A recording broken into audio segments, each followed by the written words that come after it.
नमस्कार साथियों, स्वागत है आपका युवा वॉइस में। नशा बिक रहा खुले में और खाद बिक रही थाने में, कभी आइए हमारे हरियाणा में। आज ये जो कहावत है चरितार्थ हो रही है। आज बरवाला के अंदर हम मौजूद है, बरवाला के एसडीएम कार्यालय के बाहर मौजूद है, जहां पर आप भीड़ देख रहे हैं। यहाँ पर क्या बूढ़ा, क्या बच्चा, क्या जवान और क्या लुगाई, क्या मतलब सब जो घर से हर एक पर्सन जो है आज निकल के आया हुआ है। और कारण है यहां बिक रहा नशा, नशे का कारोबार। और उस नशे से जो ये लोग परेशान हैं, जिन्होंने पिछले दिनों ही 3-4 दिन पहले एक मंच की स्थापना की थी नशे को रोकने के लिए, उस नशे को रोकने के लिए आज ये गुहार लगा रहे हैं। क्योंकि कई दिनों से लगातार इनको भी धमकियां दी जा रही हैं। जो इस नशे को कारोबार को रोकना चाहते हैं, जो युवा आगे आए हैं, उनको धमकियां मिल रही है। और आज वो यहां पर एसडीएम कार्यालय पहुंचे हैं, डीएसपी महोदय को, एसडीएम महोदय को ज्ञापन देने के लिए कि इस नशे को कारोबार को रोका जाए, वरना जो कल को है किसी भी प्रकार की कोई अनहोनी घटना घट सकती है। अब हम बात करते हैं मन्नू जी से। मन्नू जी, आपने स्थापना की है, आपने शुरुआत की है 4-5 दिन पहले, हमें जानकारी मिली है नशे के विरुद्ध। ये कारण क्या रहा? आपने क्यों ये कदम उठाया, जबकि यहाँ पर प्रशासन भी मौजूद है, पुलिस भी मौजूद है, सब मौजूद है, आपने ऐसा कदम क्यों उठाया? पहले भी साहब हमने 1-2 एप्लीकेशन दी थी, वो कार्रवाई नहीं हो रही। उसके बाद फिर हमने सभी वार्डवासियों ने मिलके 4-5 दिन पहले ये मुहिम छेड़ी है और सभी वार्डवासी इसमें साथ है। नशे का वो मेन हब है, केशव धर्मकाटे के आसपास है, वो 5-4 परिवार है, नशे का खूब कारोबार करते हैं, फल फूल रहा है। और उस नशे की वजह से चोरी की भी घटना बहुत ज़्यादा हो रही है।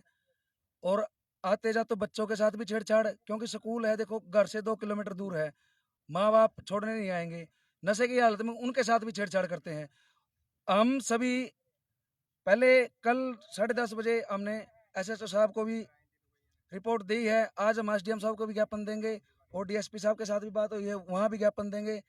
इसीलिए आज हम सारे इकट्ठे हुए हैं। हमें सख्त से सख्त कार्रवाई चाहिए नशा कारोबारियों के खिलाफ। मनोज जी, मैं आपको यहाँ थोड़ा सा एक रोकना चाहूंगा। आपने कहा कि कल हमने 10:30 बजे एसएचओ महोदय से बातचीत की, तो एसएचओ महोदय ने कोई आश्वासन भी आपको दिया होगा। आपको इतनी क्या जल्दी थी भी? एक दिन में, अभी तो 24 घंटे भी नहीं हुए अगर बात करते हैं, तो यहाँ पर आप डीएसपी और एसडीएम महोदय के दरबार में आ गए। बिल्कुल जी, हम आगे भी जाएंगे, जहाँ तक हम जा सकते हैं वहां तक जाएंगे। एसएचओ साहब ने आपको क्या आश्वासन दिया एसएचओ था? साहब के साथ बात हुई है, वो आज लेट आएंगे। वो एक बात बोली है, उसके साथ उसके उनसे ही मिलेंगे हम, अभी वहीं जाएंगे। मतलब आपको एसएचओ साहब से किसी प्रकार का कोई मतलब आपको उम्मीद नहीं है कोई? नहीं, उम्मीद है प्रशासन का सहयोग लेने के लिए हम आए हैं और यहाँ भी प्रशासन का सहयोग लेने के लिए आए हैं। आसिन जी, बताइए, जैसे ये कारोबार चल रहा है और कितने समय से ये कारोबार चल रहा है, ये आपकी जो कह सकते हैं, क्योंकि यहाँ तो बाहर से भी आते होंगे फिर नशा लेने के लिए। अगर आप बता रहे हो यहाँ बिकता है, तो बाहर से भी आते हैं? यहाँ पर बहुत दूर दूर से आते हैं जी। यहाँ पर एक सहसी समुदाय है केशव धर्मकाटा के पास में। जैसे हम लोगों ने 5-7 दिन हो गए, पूरी कॉलोनी वालों ने, तो हमने टिकरी पहरे लगा रखे थे, नशा लेने वालों पे भी और देने वालों पे भी। तो इन्होंने कल क्या किया कि बदमाश बुला लिए सहसी समुदाय के लोगों ने, और हमारे बच्चों को पीटना शुरू कर दिया, गंडासी लाठियाँ निकालनी शुरू कर दी। हमने फिर 112 नंबर पे भी फ़ोन किया, 100 नंबर पे भी फ़ोन किया। तकरीबन आधा घंटा के बाद में वो आए। हमारे कई लड़कों को भी थप्पड़ चट्टू मारे हैं, उन्होंने डंडे भी मारे हैं। हमने पुलिस वालों को भी ये चीज़ें बताई। यहाँ पर नशे का कारोबार सहसी समुदाय के लोग तो करते ही करते हैं। कुछ डॉक्टर भी हैं कॉलोनी के अंदर जो नशे का कारोबार करते हैं, इंजेक्शन प्रोवाइड कराते हैं उनको, टैबलेटें प्रोवाइड कराते हैं।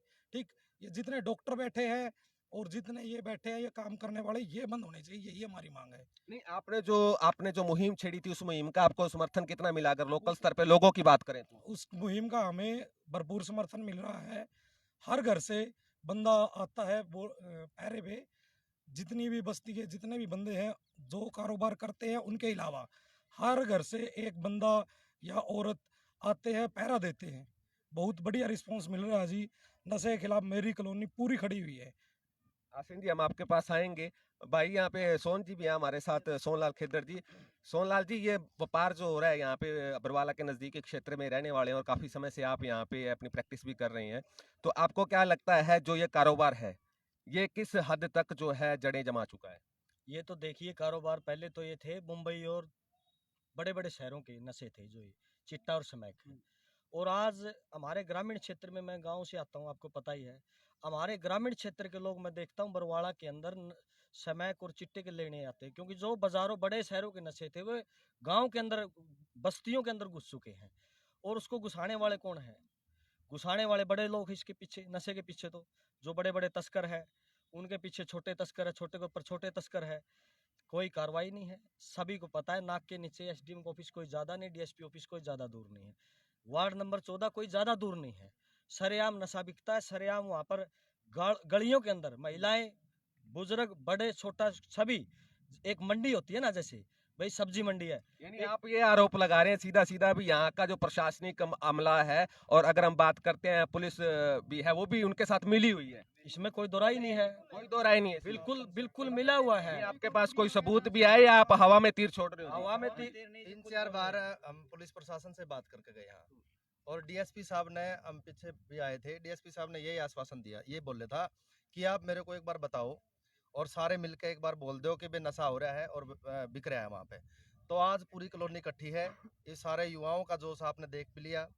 अब जो है उस कॉलोनी में नशा नहीं बिकने देंगे हम। और डीएसपी साहब को आज यही बताने आए थे कि भाई अब सारी कॉलोनी आ रही है और आपने जो सबूत चाहिए वो सबूत हम देने के लिए तैयार हैं। तो अब जो है कोई कोताही नहीं बरती जानी चाहिए और इस नशे को जो है ना पूर्ण रूप से बैन करना चाहिए और बंद करना चाहिए, ये हमारी मांग है। सारा जो कह सकते हैं कॉलोनी इकट्ठी हुई है, और यहाँ पे हमारी कुछ माताएं बहनें भी हैं, हम उनसे भी बात करते हैं। हाँ जी, क्या नाम है आपका जी? मेरा सुमन है। सुमन जी, कितने समय से आपको लगता है यहाँ दिक्कत चल रही है और आपको क्या परेशानी है उससे? वीर जी, मैं लड़की हूँ यहाँ की, कम से कम 1-1.5 साल हो गया ये कारोबार चल रहा है। मेरे भाई जी की बाइक भी चोरी होगी और एक सिलेंडर। जैसे हम बाहर सोते थे 1 हफ्ता पहले, तो कई समय की आए ऐसे बोले पुड़िया दे दो, पुड़िया दे दो, हम सोने नहीं दिए जी बिल्कुल भी। हाँ जी, मेरे डैडी जी और मम्मी तो अंदर सोते थे, हम बाहर सोते थे, इसलिए बार बार हाँ बिल्कुल छोटे छोटे बच्चे कम से कम 13-14 साल के, तो वो इंजेक्शन लगावे जी। कई बार पूछा हमने छोटे बच्चों से, ऐसे करके बोले हम अपनी माँ के खा फलाने ढिकड़े जो भी चीज है जी, टू में पैसा ले लेके यहाँ आवे जी। यहाँ के जो कॉलोनी के जो नगरवासी हैं या कॉलोनी के जो रहने वाले हैं, वो इस चीज के गवाही भर रहे हैं। यहाँ पर बाहर से लोग आते हैं और पता नहीं क्या क्या चोरियां यहाँ होती हैं, सामान लेके आते हैं, यहाँ देके जाते हैं। अब एक चीज सबसे बड़ा सवाल तो ये है, अगर हम बात करेंगे यहाँ पे अपने किसी साथी से, आसीन जी, मन्नू जी, एक चीज देखिए, आपने आरोप लगाए हैं हाँ जी, हाँ जी। एक, लेकिन आप सबसे पहले ये बताइए, क्या वो बरवाला के हैं या बाहर के हैं जो जो नशा बेच रहे हैं, जो आप बता रहे हो भी नशा बेच रहे हैं? वो बाहर के हैं, लेकिन पिछले 5-7-10 साल से, कोई 1 साल से इधर वार्ड 14 में रह रहे हैं जी वो। नहीं, वार्ड 14 में उनकी एंट्री कैसे हुई? वार्ड 14 में वो तो आपका कहने का मतलब ये है वो वही बाहर के हैं, वो बाहर से आके यहाँ रह रहे हैं, हाँ, बाहर से तो वो आके हैं। क्यों नहीं उनको मतलब उनको रहने क्यों दिया जा रहा है? क्या कारण है? क्या इसके पीछे दबाव है? नहीं, दबाव नहीं है। पहले वो ऐसा कारोबार नहीं करते थे। पिछले 5-7 सालों से ज्यादा फल फूल रहा है। कुछ घर है जो नहीं बेचते, लेकिन बेचने वालों को सपोर्ट करते हैं, ये भी है। वो मेन समस्या, वो भी समस्या है। तो उनसे बात की जिनके घरों में रह, क्योंकि आप कहोगे तो किराए पे ही रह रहे हैं, इसका मतलब तो यही हुआ ना, किराए पे रहते हैं, वो अपने मकानों में रहते हैं। 2-4 परिवार ऐसे भी है जो किराए पे रहते हैं। वो हमने मकान मालिक के साथ बात की है, भाई इसको खाली कराओ। तो उन्होंने क्या कहा है जी? बिल्कुल, उन्होंने उनको एक बार समझाया है, भाई ये कारोबार बंद करो, नहीं तो मकान खाली करवा दिया जाएगा। मकान मालिक के साथ भी हमारी बात हुई है। मकान मालिक से भी। काम करता जी, उसका नाम पता, सब एड्रेस पता, सारा उसका चेहरा, बाकी सारी चीजें और मोबाइल नंबर सभी दे देंगे, उसका प्रूफ दे देंगे। ये आदमी पूरा काम- प्रूफ दे, पूरी तैयारी करके आए हो आप यहाँ से, आज बिल्कुल मतलब तैयारी मिल के करके जाओगे? हम तन मन धन से जी, पूरी तारी कॉलोनी की है हमारी, बिल्कुल। एक इसको एक चीज वीडियो भी है, सब कुछ आपके पास? सभी सभी देंगे जी, प्रशासन को बाकी सभी चीजें दिखाएंगे हम। यानी कि इस बार प्रशासन को, डीएसपी महोदय को या पुलिस को घेरने की पूरी तैयारी कर चुके हैं, क्योंकि बार बार वो कहते हैं हमें कोई सबूत दीजिए, तो ये कह रहे हैं सबूत हमारे पास लाइन लगी हुई है। निर्वी जी, ये बहुत बड़ी समस्या है, बरवाला की बन चुकी है, और आने वाले समय में इस समस्या को आप कैसे लेके चल रहे हैं? ऐसे है सर, बरवाड़ा में नशा का जो धंधा है, इसमें सबसे ज़्यादा परेशान वार्ड 14 के वासी हैं, क्योंकि वहाँ रहने वाले कुछ लोग धड़ल्ले से ये काम कर रहे हैं, और जो बरवाड़ा की आने वाली पीढ़ी है उसको बहुत ही बुरे तरीके से नशे में धकेल रहे हैं। तो मैं इसकी कड़ी निंदा करता हूँ, और इसके लिए जो संभव प्रयास है, और जो वार्ड 14 वासियों को जो भी साथ चाहिए होगा, आने वाले टाइम में भी मिलेगा मेरी तरफ से, और अभी भी मिलेगा। और मेरी प्रशासन से मांग है भी, जो भी ये नशे का धंधा करता है उन पे सख्त कार्रवाई करें, और जल्दी से जल्दी उनको या तो अपना धंधा छोड़ने पे मजबूर करें या फिर उन पे कार्रवाई करें। हाँ जी। निर्भीक गिल जी ने कहा है भी हम जो बरवाला की जनता है उसके साथ खड़े रहेंगे और दबाव डालेंगे डीएसपी महोदय या जो प्रशासन है उसके ऊपर भी, उनके ऊपर कार्रवाई की जाए। दर्शकों, इस वीडियो को ज्यादा से ज्यादा शेयर कर दीजिए। हाँ जी, बोलो भाई साहब। जैसे सामान के साथ बंदा पकड़वा देते हैं, हाँ। पुलिस वाले ये कहते हैं कि इतने से कुछ नहीं होगा, तो इतना माल हम कहाँ से पकड़ाएं सर? हम इतना माल पकड़वा देते हैं उनको, तो फिर वो क्यों नहीं कार्रवाई करते? बड़ी सवाल तो उठ रहे हैं क्योंकि बार बार जवाब भी आते हैं और जवाब भी अलग अलग आते हैं। आज तो पूरी तैयारी करके आए हैं, आज यहाँ बैठे हैं, अभी डीएसपी महोदय यहाँ नहीं है और वो आएंगे तो उनसे मिलके उनको ज्ञापन सौंप के जाएंगे। हाँ जी। उनको बोलते हैं कि ये काम बंद करो आप, वो बोले कि दोबारा आप बोलेंगे तो गाड़ी चढ़ा देंगे ऊपर। अच्छा, यानी उन जो बेच रहे हैं, जिनके ऊपर आप आरोप लगा रहे हो, ये वो आपको धमकियां दे रहे हैं। ये मेरे को परसों ही आया मेरे साथ सर। अच्छा, तो इसी वजह से जो आज यहाँ पहुंचे हैं, क्योंकि कल ही जो बताया रात को भी एक बहुत काफी गहमा गहमी हो गई थी, उस गहमा गहमी की वजह से आज इन पूरी कॉलोनी वासियों को यहाँ आना पड़ा है, मजबूरी में आना पड़ा है सरकार के पास। सरकारी है, अमला है और जो पुलिस अधिकारी हैं। और 4 दिन पहले इस भाई के ऊपर गाड़ी चढ़ा देते सर। सामान चोरी होता है, सामान तो चोरी होगा ही। देखो, नशे करने वाला जो है वो चोरी करेगा ही करेगा। टंकियां ढक्कन भी पाट दिया और बाकी जो मैनुअल थे वही भी पाट दिए। लोगों की बाल्टी भी उठ गई, कईयों को बाकी बहुत से ताफले थे, बाल्टी थी, गिलास थे, बाकी मोटर थी, सभी चीजें उठ गई। बाकी आपको घर घर साइकिल उठ गई, कम से मेरे मामा का साइकिल उठ गया इसका।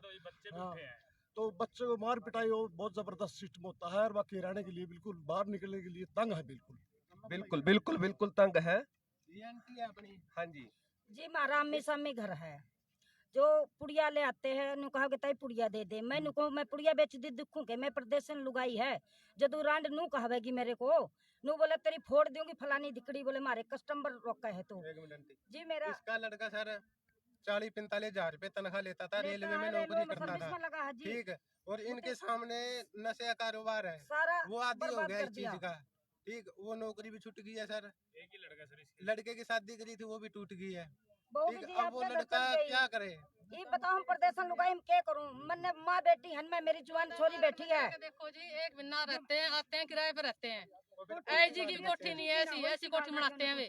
अब जाके देखो हम बिल्कुल बहुत चाहे हमारी कीमत दुआओ। यहाँ से मतलब अब तो इन्होंने सोच लिया है, या तो इस नशे के कारोबार को बंद करो या हमें ये घर छोड़ के यहाँ से तो कॉलोनी को खाली करके खुद ही जाना पड़ेगा। बहुत बड़ी बात है, ये एक शर्म की बात भी है। एक कल्ली जनानी रहती है, रात में 2-2 तरसतने आते कहते पुड़िया दो, बताओ इनके ऊपर कल्ले 4-5 आदमी हमला भी कर सकते हैं लोगों के पास। इन्हें जीना हराम कर रखा है हमारा। मतलब जिनका जो बेचते नहीं है उनके पास भी जाकर उनसे मांगे जाते हैं, जिससे सारे कॉलोनी वासी दुखी हैं। तो दर्शकों, इस वीडियो को ज्यादा से ज्यादा शेयर कर दीजिए, आपकी जिम्मेवारी है। एकदम क्यों आती है? हाँ अगर जी, जो बोलो लोग जी। बोलते हैं ना कि ये वैसे भी नॉर्मल बोल देते हैं कि ये सब गलत है, वो बोलते हैं अगर जो दोबारा कोई भी ऐसी बात हमको बोली तो हम कपड़े फाड़ के ऐसा कुछ करके तुम पे इल्जाम लगा के अंदर डलवा देंगे। कुछ को उनको कुछ कह भी नहीं सकते सर। बड़ी बड़ी धमकियां अलग अलग तरीके से दी जाती हैं, दबाने का प्रयास किया जाता है। देखना तो प्रशासन को है, पुलिस अधिकारियों का है भी इस जो नेक्सस पे, इस नशे के कारोबार पे किस तरीके से काबू पाया जा सकता है। दर्शकों, इस वीडियो को ज्यादा से ज्यादा शेयर कर दीजिए। बरवाला के एसडीएम कार्यालय के बाहर हम मौजूद है और यहाँ पर बरवाला के जो नगरवासी है वो मौजूद है अपनी समस्याओं को लेकर। समस्या जो आज के नशे के सबसे बड़े बढ़ते कारोबार की है। एक कहावत जो मैंने सुबह शुरुआत में ही बोली थी भी, जो नशा तो है वो खुले में बिक रहा है और जो खाद है वो थाने में बिक रही है। कभी आओ हमारे हरियाणा में ऐसी स्थिति हो चुकी है। दर्शकों, ज्यादा से ज्यादा शेयर कर दीजिए। बहुत बहुत धन्यवाद मेरे साथ जुड़ने के लिए।